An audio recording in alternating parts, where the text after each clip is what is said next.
Hello, everyone, and welcome to the Asher Marketing Podcast. This podcast is hosted by Asher Agency, a full-service partner to clients nationwide. Asher's services include media planning, creative, digital and social, website development, public relations, printing and fulfillment, and more.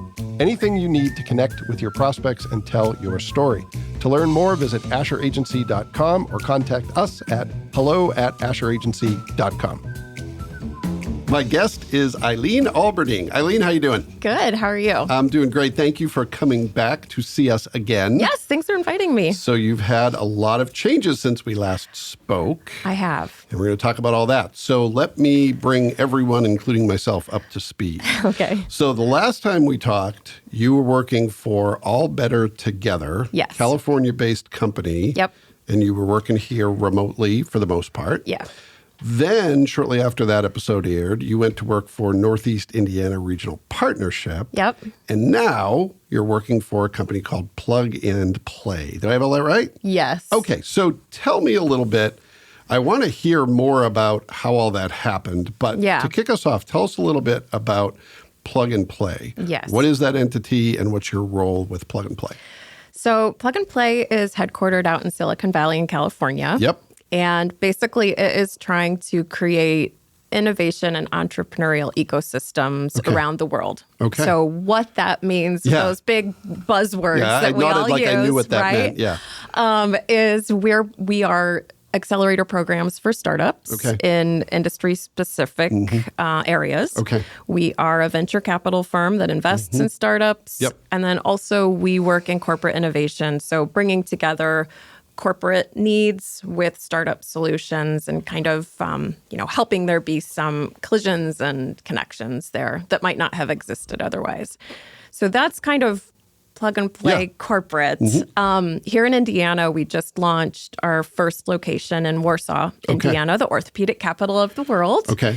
It's a medical technology focus. So all of the startups coming through there have some kind of innovation or solution that's in medical technology.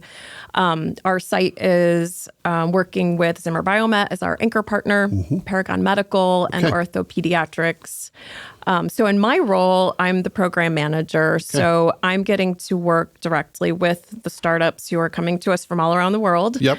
Get to work with them to learn their needs, their goals, their challenges, where they're at with their product. Also work directly with our corporate partners, find out the same thing, and then put together a program that is uniquely built for each of those startups and making introductions to strategic partners or mentors, bringing folks in to do workshops on medtech specific content or just startup content about business or seeking investment, that kind of thing. Okay. But really trying to be the source of connection within what is now our little medtech community. Okay. So how did Warsaw get selected? Obviously, there's a lot of great things happen in Warsaw, but there's bigger cities, Indianapolis, Fort Wayne. Right. Why did Plug and Play decide to focus on Warsaw?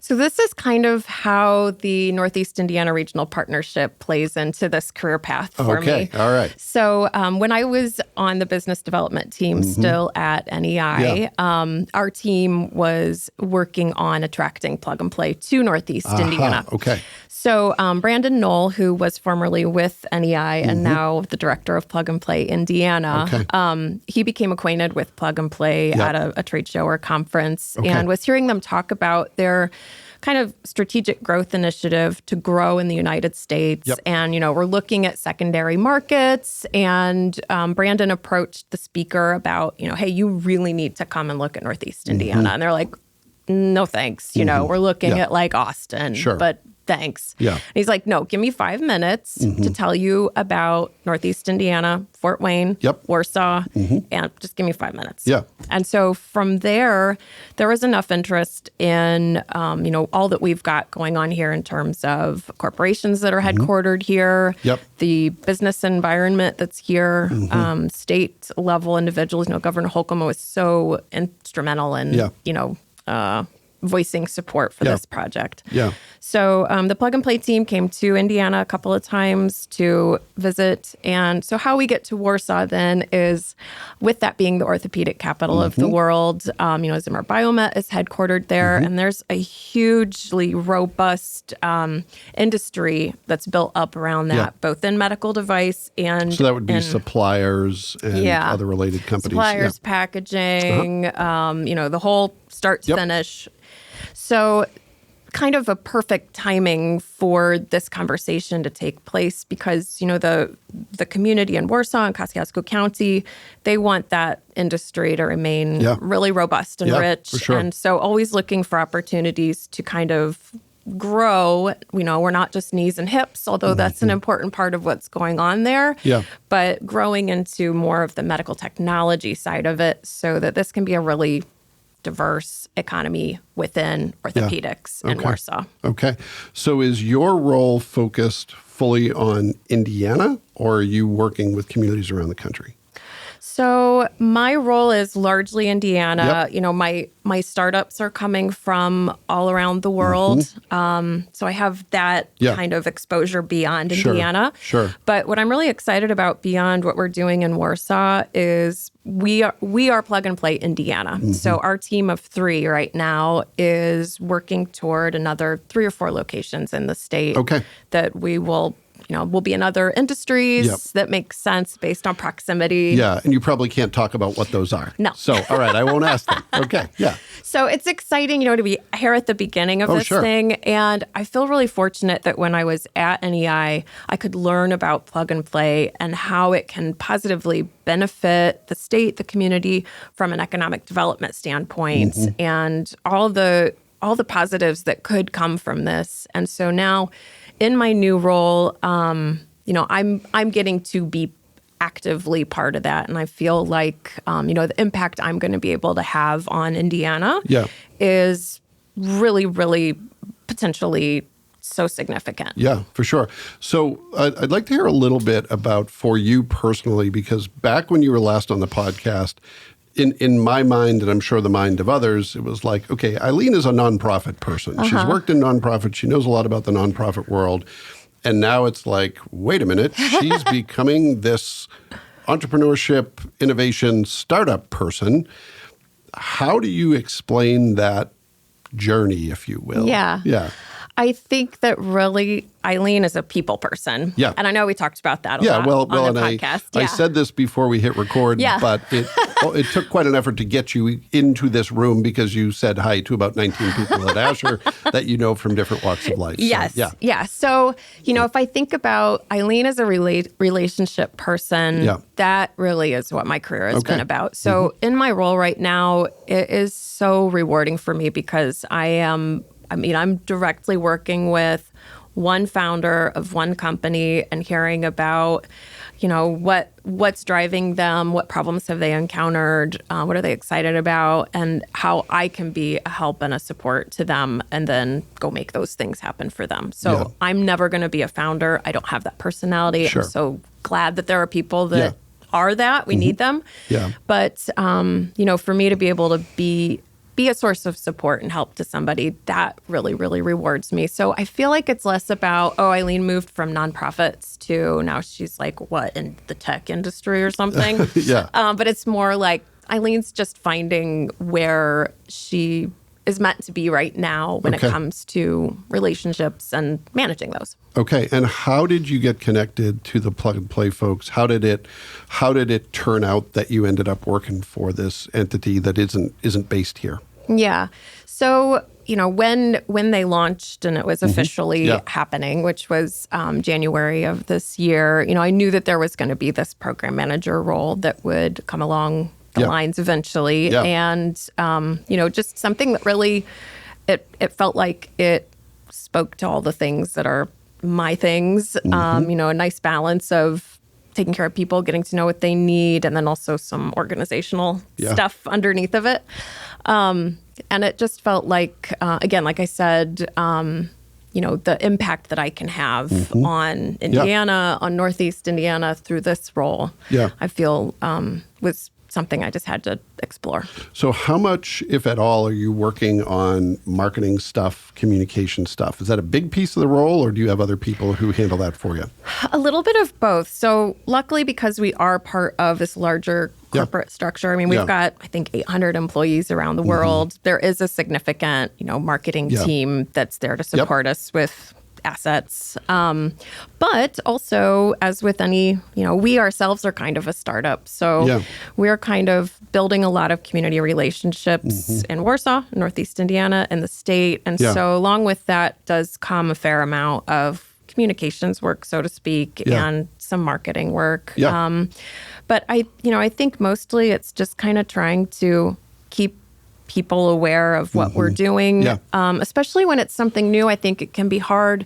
We kept hearing from the community, like, we're excited, I guess, about Plug and Play, but we don't really know what we're excited about. We're excited, but we don't know why. Right. And so, people want to know what's going on. They want to see what's going on. They want to hear about it. They don't want to go, 12 months, like, I don't know if that's even happening anymore.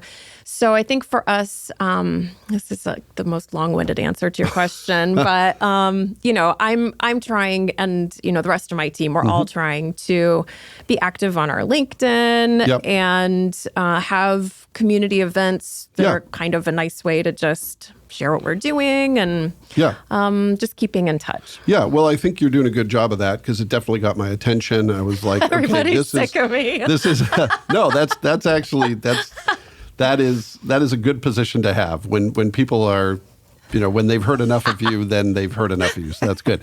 But no, not that at all. It was more like, okay, this is interesting. I don't quite understand it. Yeah. And my sneaky way of understanding it better is inviting you on the podcast and trying to learn about it. Yeah.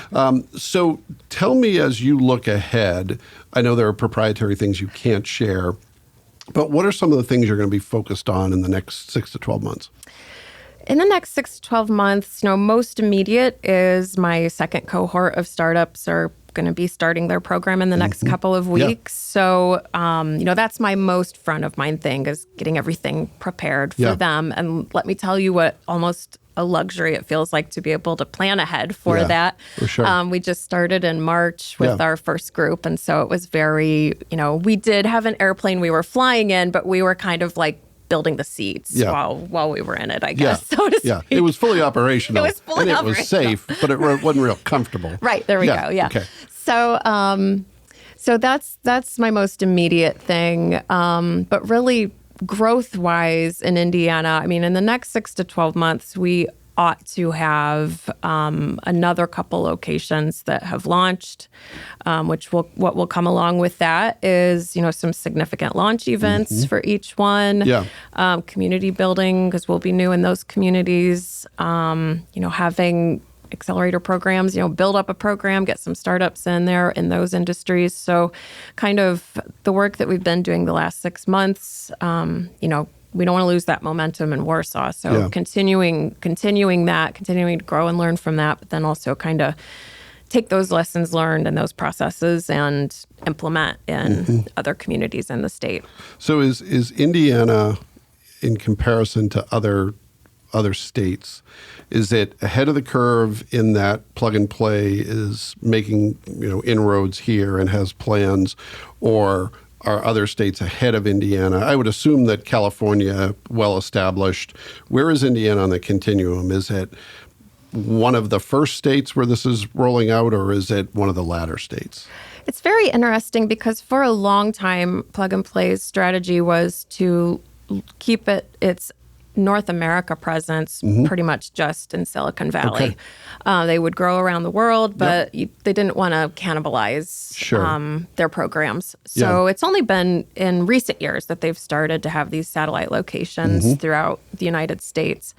So Texas has several locations, but I think it's difficult to say, we're doing better than anybody else. But I think something that is special about Indiana and sets us apart, really, I mean, everybody blabs about it that's in economic development, but our state really is a great state to do business in and is super proactive about having a climate where it makes sense for you to start or grow your business in Indiana. And so I think all that goes along with that, as well as being in a kind of an environment right now where an innovation culture and entrepreneurship culture is something we're talking a lot about. And I feel like now more than any time in my life in Indiana, we're ready for it. More people understand why we need these kinds of things. And so I think to me, it's a feeling of Indiana, just like we're at this ripe moment and things are coming together in a really nice way. Yeah, because this has been years in the making, right? Yeah, it's not like Indiana flipped a switch in 2019 and said, we want to be known for being a good place to start a business. That's been going on. I mean, I dabbled in economic development a million years ago, very much in like an administrative role. And some of the things that are coming to fruition now were being discussed then. So it's a lot of people have worked hard to position the state in that way. Yeah, I think that was one of the things that I most what's the right word?